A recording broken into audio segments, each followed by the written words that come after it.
हाँ जी दोस्तों, नमस्कार। स्वागत है आप सभी के स्टडी हंगर्स पर। सब्सक्राइब करें स्टडी हंगर्स को और पास में ही लगे बेल आइकन को दबाएं, जिससे आने वाले लेटेस्ट वीडियो के अपडेट आप सभी को मिलते रहें। तो एनसीईआरटी की क्लास 6 की ज्योग्राफी में ये हमारा थर्ड चैप्टर है। इससे पहले के 2 चैप्टर हम डिस्कस कर चुके हैं। तो इसमें हम बात कर रहे हैं पृथ्वी की गतियों के बारे में। क्या बात कर रहे हैं इसमें? पृथ्वी की गतियाँ।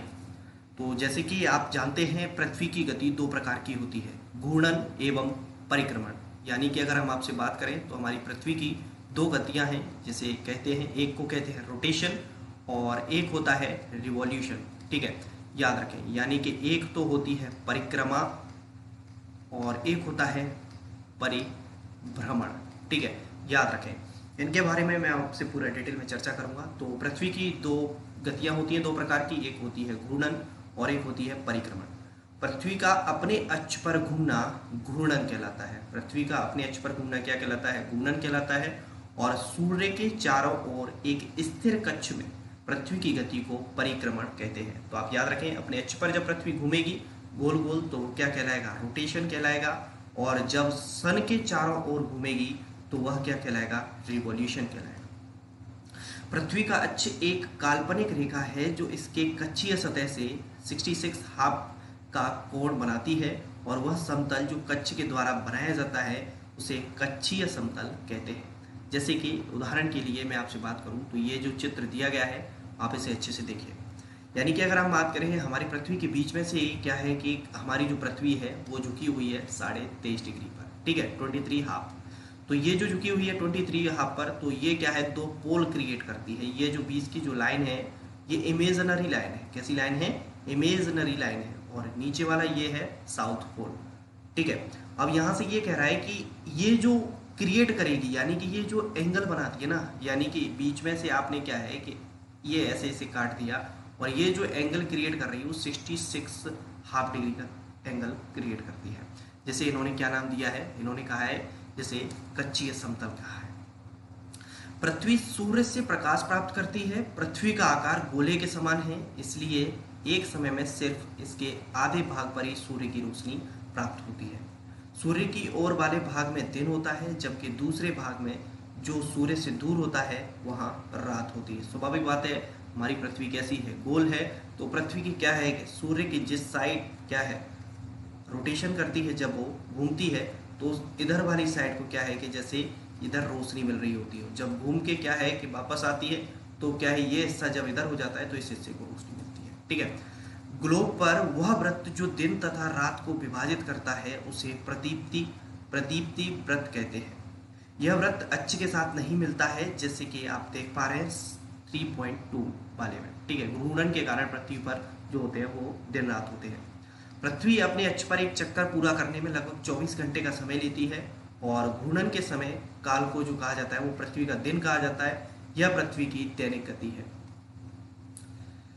प्राचीन भारतीय खगोल शास्त्री आर्यभट्ट ने बताया था कि पृथ्वी गोल है और अपने अक्ष पर घूर्णन करती है। अगर पृथ्वी घूर्णन नहीं करे तो क्या होगा? इनका कहना है कि अगर पृथ्वी जो हमारी रोटेट होती है, रोटेशन जो करती है, अगर वो रोटेशन नहीं करे तो क्या होगा? स्वाभाविक बात है, ऐसा होगा कि पृथ्वी के भाग में हमेशा पृथ्वी के जो सूर्य की तरफ वाला भाग होगा, जैसे कि अगर हम बात करें ये सन है। ठीक है, ये हमारे ये अर्थ मान लो इसे, और यहाँ से ये सन दे रहा है, तो यहाँ से ये जो लाइट दे रहा है इधर क्या रहेगा? इधर वाले भाग में तो उजाला रहेगा, यानी कि रोशनी में है सूर्य की, और इधर क्या रहेगा? पीछे वाले भाग में हमेशा अंधेरा रहेगा। तो अगर पृथ्वी ने घूमना बंद कर दिया तो सूर्य के तरफ वाले पृथ्वी के भाग में हमेशा दिन होगा, जिसके कारण उस भाग में गर्मी लगातार पड़ेगी, और दूसरे भाग में हमेशा अंधेरा रहेगा और पूरे समय ठंड पड़ेगी। इस तरह की अवस्था में जीवन संभव नहीं हो पाएगा। तो ऐसा पॉसिबल नहीं है, फिर लाइफ सर्वाइव करना इतना आसान नहीं होगा लोगों के लिए। बात करते हैं पृथ्वी की दूसरी गति जो सूर्य के चारों ओर कक्ष में होती है उसे परिक्रमण कहा जाता है, यानी कि रिवॉल्यूशन कहते हैं। पृथ्वी अपने अक्ष पर जब घूम रही है पश्चिम से पूर्व, तो वह कितने 24 घंटे में घूम जाती है। कितने घंटे में घूम जाती है? 24 घंटे में घूम जाती है।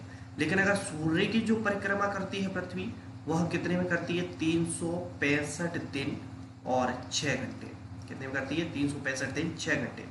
क्या होता है, ये 6 घंटे क्या होते चले जाते हैं, इंक्रीज होते हुए चले जाते हैं, और आगे आने वाली चौथी जो साल होती है उसमें ये 6 घंटे मिलकर पूरा एक 24 घंटे क्रिएट करते थे। और एक नया दिन ऐड हो जाता है, यानी कि वैसे तो सामान्य वह जो वर्ष होती हैं वह 365 दिन की होती हैं, और यहाँ पर अगर हम बात करें ये एक दिन ऐड हो जाता है तो 366 दिन का वर्ष हो जाता है, जिसे कहते हैं लीप ईयर। क्या कहते हैं? Leap year. जिसे जोड़ा गया है, इस दिन को जो जोड़ा जाता है वो फरवरी में जोड़ा जाता है, और उस वर्ष क्या होती है? फरवरी 29 की होती है, यानी कि 29 फेब। ठीक है। पृथ्वी की दूसरी गति जो सूर्य के चारों ओर कक्ष होती है उसे परिक्रमण कहा जाता है। पृथ्वी एक वर्ष यानी कि 365 दिन में सूर्य का एक चक्कर लगाती है। हम लोग एक वर्ष 365 दिन का मानते हैं तथा सुविधा के लिए 6 घंटे को इसमें नहीं जोड़ते हैं। ठीक है। अब यहाँ पर देखिए ये चित्र दिया हुआ है। इस चित्र के माध्यम से क्या है कि पृथ्वी का परिक्रमण एवं ऋतुओं का परिवर्तन बताया गया है कि पृथ्वी जो है सूर्य के चारों ओर चक्कर कैसे लगाती है। तो सूर्य के चारों ओर जो चक्कर लगाती है पृथ्वी गोल गोल नहीं लगा रही है, आ रही बात समझ में? अपने अक्ष पर गोल घूम रही है, लेकिन यहाँ पर कैसी है? तो आप इस कच्चा को देखेंगे तो यह जो कच्चा है वह कच्चा अंडाकार है। कैसी है? अंडाकार है। ठीक है। तो इसकी जो स्थितियां बनती हैं उनको मैं पहले नंबर कर देता हूं तो आपको अच्छे से समझ आएगा। देखो सूर्य की जो पहली स्थिति है पृथ्वी की वो ये है, सेकंड ये है, और थर्ड वाली स्थिति ये है, और फोर्थ स्थिति ये है। होता क्या है कि इसको आप समझ लें अच्छे से। देखिए तो सूर्य बीचों बीच है, ठीक है, और ये पृथ्वी की स्थिति है। पृथ्वी अपने अक्ष पर क्या है? झुकी हुई है। ये पहली जो स्थिति है, इस पहली स्थिति में होता क्या है कि सूर्य से जो किरणें आती हैं, देखिए यहाँ से ये जो किरणें आ रही हैं, सूर्य से ये जो किरणें आ रही हैं ये कर्क रेखा पर क्या है कि लंबवत पड़ती है, ट्रॉपिक ऑफ कैंसर। कौन सी पर? ट्रॉपिक ऑफ कैंसर, जिसे कहते हैं कर्क रेखा। यहाँ पर मैं एक डायग्राम बना देता हूँ तो आपको और अच्छे से समझ में आ जाएगा। देखिए ये हमारी अर्थ है। हमारी अर्थ में हमने बताया था कि 0 डिग्री पर एक रेखा है जिसे हम कहते हैं इक्वेटर। क्या कहते हैं? इक्वेटर या विषुवत रेखा जिसे कहते हैं। पृथ्वी को 2 भागों में बांट दिया। ऊपर वाला हिस्सा कहलाया नॉर्थ हेमिस्फीयर और नीचे वाला कहलाया साउथ हेमिस्फीयर। नॉर्थ हेमिस्फीयर यानी कि उत्तरी गोलार्ध में 23.5 डिग्री पर एक रेखा है जिसे कहते हैं कर्क रेखा यानी कि ट्रॉपिक ऑफ कैंसर, और 23.5 डिग्री पर नीचे साउथ हेमिस्फीयर में एक रेखा है जिसे कहते हैं मकर रेखा यानी कि ट्रॉपिक ऑफ कैप्रिकॉर्न। अब यहाँ पर देखिए पृथ्वी ये झुकी हुई है, यहाँ पर जो लंबवत जो किरणें पड़ रही हैं वह पड़ रही हैं कर्क रेखा पर। और कर्क रेखा कौन से ध्रुव में है? तो कर्क रेखा अगर हम बात करें जो है उत्तरी ध्रुव में। तो जब उत्तरी ध्रुव में क्या होगी? गर्मी ज्यादा होगी। इस वजह से क्या है, देखो यहाँ पर लिखा है उत्तरी गोलार्ध में ग्रीष्म ऋतु। जब यहाँ पर किरणें लंबवत पड़ रही है तो नीचे वाला हिस्सा कैसा होगा? ठंडा होगा। तो दक्षिणी गोलार्ध में कैसी होती है? शीत ऋतु, यानी कि ऊपर गर्मी होती है और यहाँ पर नीचे क्या होती है? दक्षिणी गोलार्ध में सर्दी होती है। ठीक है। तो पहली स्थिति है ये। दूसरी स्थिति क्या बनती है? तो दूसरी स्थिति के लिए अगर हम बात करें तो ये वाला हिस्सा तो देखो इधर हो गया, ये तो पीछे हो गया। ठीक है, ये हिस्सा पूरा पीछे हो गया, यानी कि केवल एक हिस्से को ही सूर्य की किरणें मिल पाती है, यानी कि जो सूर्य के सामने होता है। जो हिस्सा सूर्य के सामने है केवल उसी को किरणें मिल रही हैं, बाकी के पीछे का जो हिस्सा है उसे बिल्कुल किरणें नहीं मिल रही। ठीक है। तो यहाँ पर जो स्थिति बनती है उत्तरी गोलार्ध और दक्षिणी गोलार्ध में, तो उत्तरी गोलार्ध में जो होती है वह शरद ऋतु होती है यानी कि ठंडक होती है, और यहाँ पर अगर हम बात करें इस वाले एरिया में दक्षिणी गोलार्ध में जो होती है वह वसंत ऋतु होती है। ठीक है। तीसरी स्थिति जो बनती है, यहाँ से सूर्य की जो किरणें जा रही हैं, सूर्य की किरणें जो जाती हैं वह मेन फोकस करती हैं यहाँ पर। किस रेखा पर? इस रेखा पर, जिसे अगर हम बात करें जिसे कहते हैं हम मकर रेखा। कौन सी रेखा कहते हैं? मकर रेखा यानी ट्रॉपिक ऑफ कैप्रिकॉर्न। तो यहाँ पर सूर्य की किरणें इस वाली रेखा पर, इस तीसरी रेखा पर क्या है? लंबवत गिरती है। तो इस वजह से क्या है, जो नीचे वाला जो भाग है दक्षिणी गोलार्ध जो है ये कैसा रहेगा? गर्म रहेगा। तो दक्षिणी गोलार्ध में ग्रीष्म ऋतु रहेगी, और ऊपर वाला हिस्सा कैसा हो जाएगा? ठंडा हो जाएगा, यानी कि उत्तरी गोलार्ध में शीत ऋतु रहेगी। जस्ट इसके अपोजिट है, पहली वाली के जस्ट अपोजिट है कौन सी स्थिति? थर्ड। ठीक है। और सेम पृथ्वी घूमती हुई जाती है। फिर चौथी स्थिति जो आती है, अब यहाँ पर भी केवल जो आगे का हिस्सा है उसी को तो लाइट मिल रही है ना भाई, इसका जो पीछे वाला जो हिस्सा है उसे अभी प्रकाश नहीं मिल रहा है। तो ऐसी स्थिति में क्या होता है कि यहाँ पर दिन और रात बराबर होते हैं, इस स्थिति में भी और इस स्थिति में, आमने सामने दोनों वाली स्थिति में, यानी कि 12 घंटे का दिन और 12 घंटे की रात है। ठीक है। यहाँ पर उत्तरी ध्रुव में क्या हो जाएगा? ये भी इसके जस्ट अपोजिट हो जाएगा, यहाँ नॉर्थ पोल में क्या था, शरद ऋतु, तो यहाँ हो जाएगी वसंत ऋतु। और यहाँ साउथ पोल में क्या था, शरद ऋतु, तो यहाँ हो जाएगी, सॉरी यहाँ थी बसंत ऋतु, तो यहाँ हो जाएगी शरद ऋतु। यानी कि ये इसके अपोजिट हो जाता है और ये इसके अपोजिट हो जाता है। इस वजह से क्या होते हैं, ऋतु परिवर्तन होते हैं और इसी प्रकार से सर्दी और गर्मी होती है। अब यहाँ की पूरी डिटेल क्या है तो उसे हम पढ़ लेते हैं। तो यहाँ पर बताया है कि जो हमने अभी डिस्कस किया था कि 4 वर्षों में प्रत्येक वर्ष के बचे हुए 6 घंटे मिलकर एक दिन का निर्माण कर देते हैं, जो कि 24 घंटे के बराबर हो जाता है। और इसके अतिरिक्त दिन को फरवरी के महीने में जोड़ दिया जाता है और इससे क्या होता है कि हर चौथे वर्ष फरवरी कितने महीने की हो जाती है, 29 दिन की हो जाती है। और ऐसा वर्ष जो कहलाता है 366 दिन होते हैं और उसे क्या कहते हैं, लीप वर्ष कहा जाता है, जो कि हम अभी डिस्कस कर चुके हैं। अब हम बात करें सामान्य एक वर्ष को गर्मी, सर्दी, वसंत, शरद ऋतुओं में बांटा जाता है। ऋतुओं में परिवर्तन सूर्य के चारों ओर पृथ्वी की स्थिति में परिवर्तन के कारण होता है। आ रही ना बात समझ में?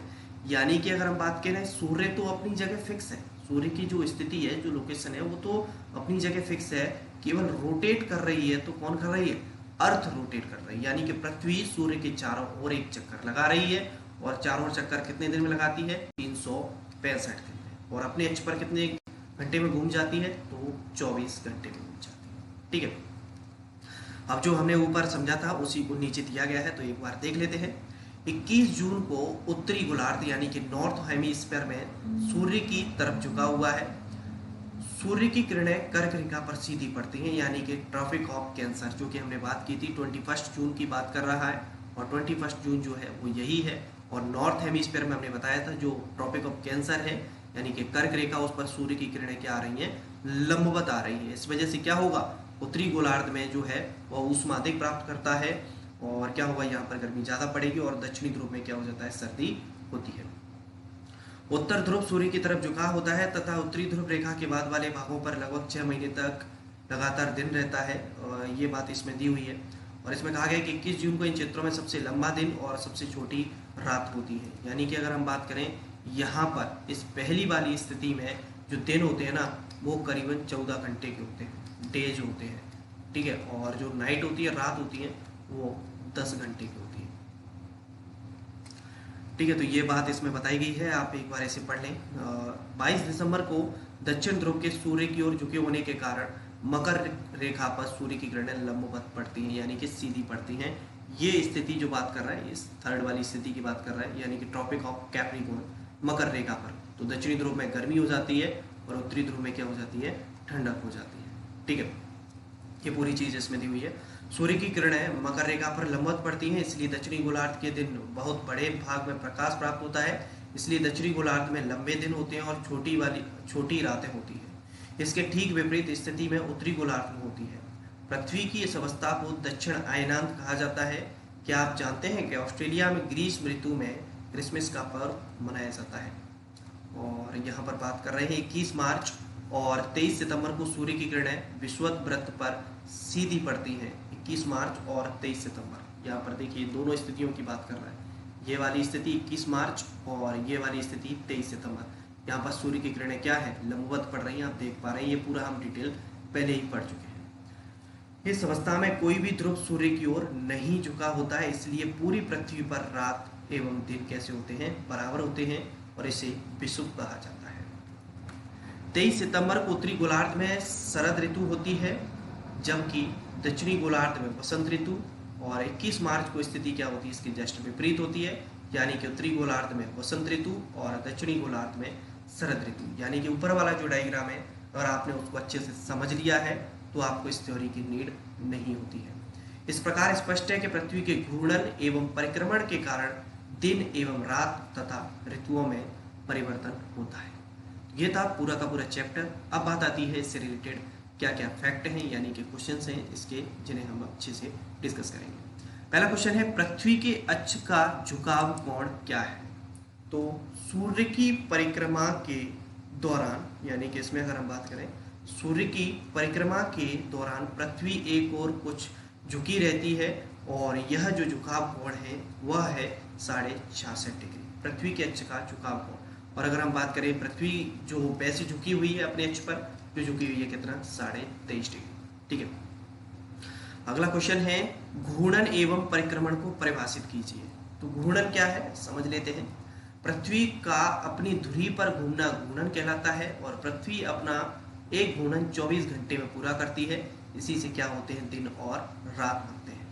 परिक्रमण, सूर्य के चारों ओर एक स्थिर कक्षा में पृथ्वी की गति को क्या कहा जाता है, परिक्रमण, यानी कि यह है रोटेशन, ठीक है, और यह है रिवॉल्यूशन। क्या है, रिवॉल्यूशन। अगर आपको क्या है कि अगर इनका जो ये फाइल है पीडीएफ फाइल जो आपको चाहिए क्वेश्चन आंसर वाली, तो इसके लिए आप हमारे टेलीग्राम चैनल को ज्वाइन भी कर सकते हैं, जिसकी लिंक क्या है डिस्क्रिप्शन में दी हुई है। बात कर रहा है थर्ड क्वेश्चन, लीप वर्ष क्या है। तो यह वह वर्ष होता है जिसमें फरवरी 28 दिनों की जगह कितने दिन की हो जाती है, 29 दिन की हो जाती है। इस प्रकार लीप वर्ष में 365 दिनों के स्थान पर कितने होते हैं, 366 दिन होते हैं। और लीप वर्ष प्रत्येक 4 वर्ष के बाद आता है। उत्तरायणांत और दक्षिणायनांत, तो उत्तरायणांत क्या है, तो उत्तरायणांत के बारे में बात करें, 21 जून को उत्तरी गोलार्ध में सबसे लंबा दिन तथा सबसे छोटी रात होती है, जबकि इसी समय दक्षिणी गोलार्ध में सबसे छोटा दिन तथा सबसे लंबी रात होती है। पृथ्वी की इस अवस्था को उत्तर अयनांत कहते हैं।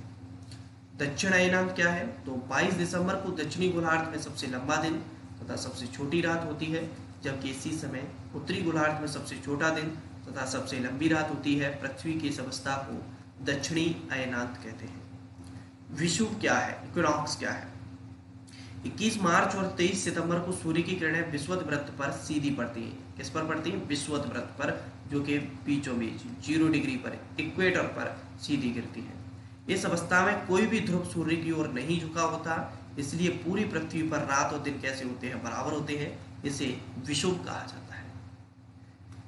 अगला क्वेश्चन है, दक्षिणी गोलार्ध में उत्तरी गोलार्ध की अपेक्षा उत्तर एवं दक्षिण का अयनांत अलग अलग समय होता है, क्यों। जब उत्तरी गोलार्ध सूर्य की तरफ झुका होता है तो सूर्य की किरणें कर्क रेखा पर सीधी पड़ती हैं, समझ रहे हैं इसको। इसलिए उत्तरी गोलार्ध में ग्रीष्म ऋतु होती है तथा दक्षिणी गोलार्ध में शीत ऋतु होती है, जो कि हमने ऊपर समझा था अच्छे से। जब दक्षिणी गोलार्ध में सूर्य की ओर झुका होता है तो सूर्य की किरणें मकर रेखा पर सीधी पड़ती हैं, इसलिए दक्षिणी गोलार्ध में ग्रीष्म ऋतु और उत्तरी गोलार्ध में क्या होती है, शीत ऋतु होती है। जस्ट अपोजिट हो जाता है। ध्रुवों पर लगभग 6 महीने का दिन और 6 महीने की रात होती है, क्यों। अच्छा क्वेश्चन है। जब उत्तरी गोलार्ध सूर्य की तरफ झुका होता है तो पृथ्वी के अपने अक्ष पर झुके होने के कारण उत्तरी ध्रुव पर लगातार 6 महीने तक सूर्य की किरणें पड़ती हैं, जिससे 6 महीने का क्या होता है, दिन होता है। और इसके विपरीत दक्षिणी ध्रुव पर 6 महीने की क्या होती है, रात होती है। जब दक्षिणी गोलार्ध सूर्य की ओर झुका होता है तो दक्षिणी ध्रुव पर लगातार 6 महीने सूर्य की किरणें पड़ती हैं, जिससे 6 महीने का दिन होता है, तथा उत्तरी ध्रुव पर सूर्य की किरणें 6 महीने तक नहीं मिलती, जिससे वहां 6 महीने की क्या होती है, रात होती है। याद रखें, उत्तरी ध्रुव पर क्या होता है, जब उत्तरी गोलार्ध में झुका होता है तो उत्तरी गोलार्ध को क्या है, 6 महीने का सूर्य की लाइट मिलती है, तो 6 महीने का दिन हो गया। और जब जो साउदर्न हेमिस्फीयर है, दक्षिणी गोलार्ध, उसे क्या है, जब लाइट मिलती है तो जो नॉर्थ हेमिस्फीयर है वहां पर क्या हो जाता है, अंधेरा हो जाता है। तो 6 महीने का दिन और 6 महीने की रात जो होती है वो इसी वजह से होती है। पृथ्वी की सूर्य के चारों ओर की गति को क्या कहा जाता है, घूर्णन, परिक्रमण और झुकाव। तो क्या कहते हैं उसे, परिक्रमण कहेंगे। सूर्य की सीधी किरणें विषुवत वृत्त पर कब पड़ती है, 21 मार्च, 21 जून, 22 दिसंबर। देखिए तो कहाँ है आंसर, 21 मार्च को, ठीक है। ये स्थिति आप देख सकते हैं, 21 मार्च। गर्मी में क्रिसमस का पर्व कहाँ मनाया जाता है, तो हमने बात की थी, ऑस्ट्रेलिया में मनाया जाता है। ऋतुओं में परिवर्तन पृथ्वी की किस गति के कारण होता है, घूर्णन, परिक्रमण, गुरुत्वाकर्षण। तो परिक्रमण, सूर्य की जो परिक्रमा करती है पृथ्वी, उस कारण ऋतुओं में क्या होता है, परिवर्तन होता है। खालिस्तान दिए हुए हैं, खालिस्तान क्या है तो जान लेते हैं। एक लीप वर्ष में दिनों की जो संख्या है वह कितनी होती है, 366 होती है। पृथ्वी की प्रतिदिन की गति को क्या कहते हैं, तो घूर्णन कहते हैं। पृथ्वी सूर्य के चारों ओर कैसी कक्षा में घूमती है, स्थिर कक्षा में घूमती है, कक्षा स्थिर है। 21 जून को सूर्य की किरणें कब होती हैं, तो कर्क रेखा पर सीधी पड़ती हैं। और शीत ऋतु में कैसे होते हैं, जो दिन होते हैं वो कैसे होते हैं, छोटे होते हैं। तो ये था डिस्कशन पूरा का पूरा, जो आपको अच्छे से समझ में आया होगा। ये पृथ्वी के अक्ष पर झुकाव को जो दर्शाया गया है वो इस चित्र के माध्यम से दर्शाया गया है। आप इसे अच्छे से देख सकते हैं और समझ सकते हैं। चलिए, तो ये था पूरा का पूरा हमारा वीडियो, जिसे हमने अच्छे से डिस्कस किया। चलिए, थैंक यू। जय हिंद, जय भारत।